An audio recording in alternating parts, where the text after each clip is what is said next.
All right, welcome to this explainer. Let's just dive right in, because today we are fundamentally rethinking a process that happens to absolutely every single one of us, growing older. For literally all of human history, we thought of aging as this relentless ticking clock that we have zero control over. But what if aging isn't just about the passage of time? What if it's actually something written directly into our biology, something we can read, measure, and, believe it or not, potentially change? Let's get into it. This is a question that gets right to the core of an absolute breakthrough in modern science. We all know those people, right? Two people, exactly the same age. One is bounding with energy, super youthful, and the other is battling chronic health issues and just seems significantly older. It really makes you wonder, have we been measuring age completely wrong this whole time? Well, the crucial difference here comes down to chronological versus biological age. Time obviously treats us all equally. Chronological age is literally just a number engraved on a calendar. It marches forward, 1 year at a time, no matter what you do. But your biological age, that is way more dynamic. Think of it more like the rings of a tree, written directly into your cells. It reflects your actual functional state and your true health. Your genetics, your diet, your stress, the pollution you're exposed to, all of that is fine-tuning your biological age every single day. Okay, let's move into our first major section here, reading the epigenetic clock. Let's see how scientists have actually figured out how to measure this hidden biological age.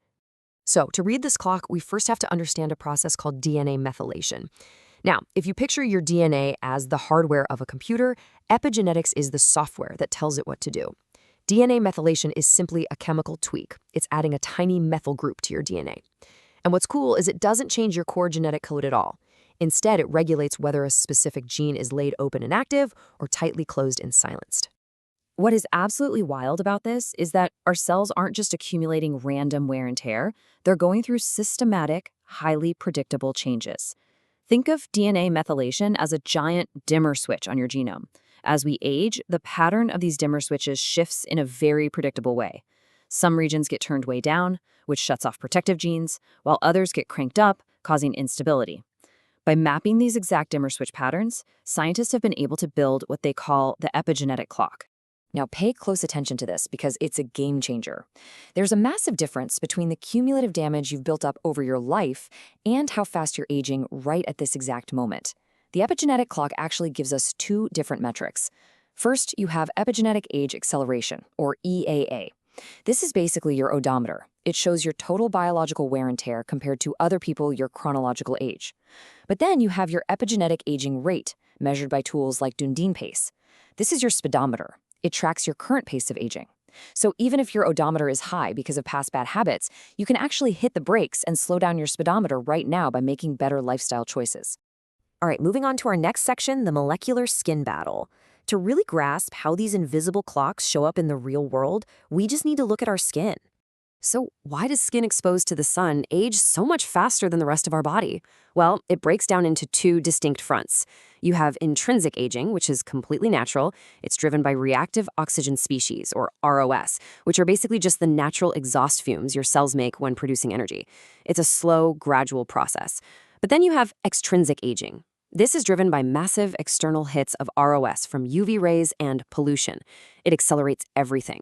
That's exactly why the skin on your hands or face ages so much faster than the skin on, say, your stomach.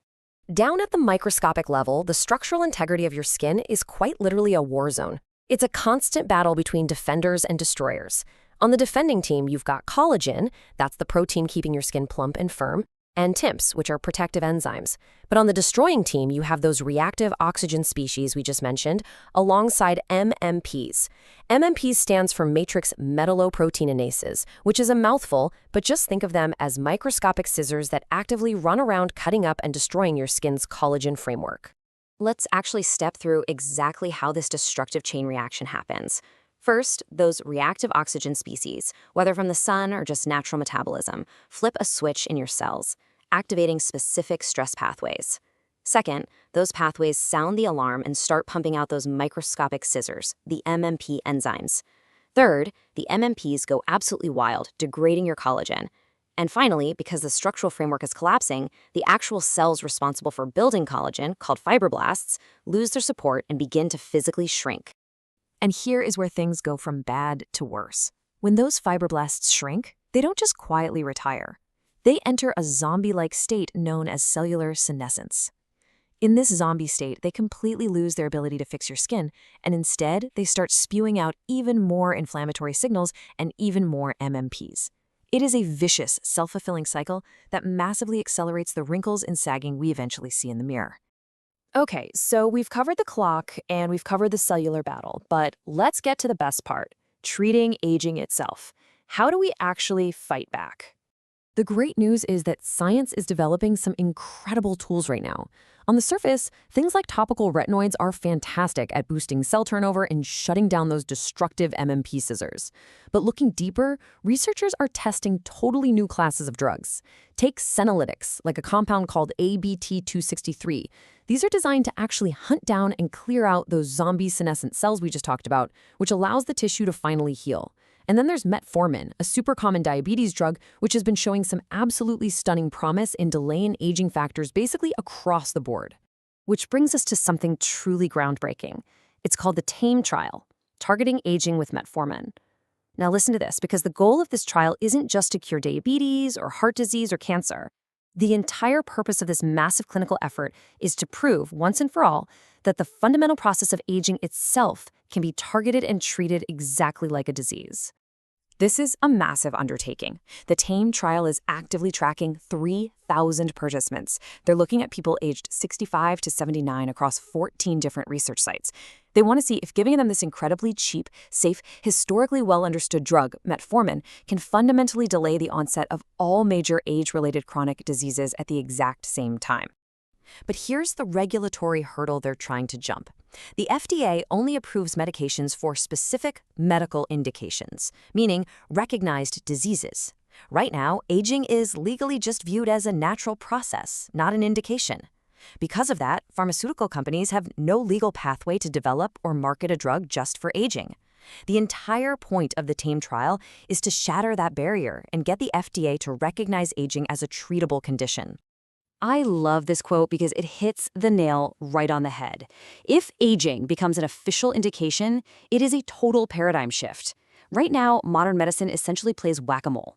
You get heart disease, we treat your heart. Later, you get dementia, we try to treat the brain.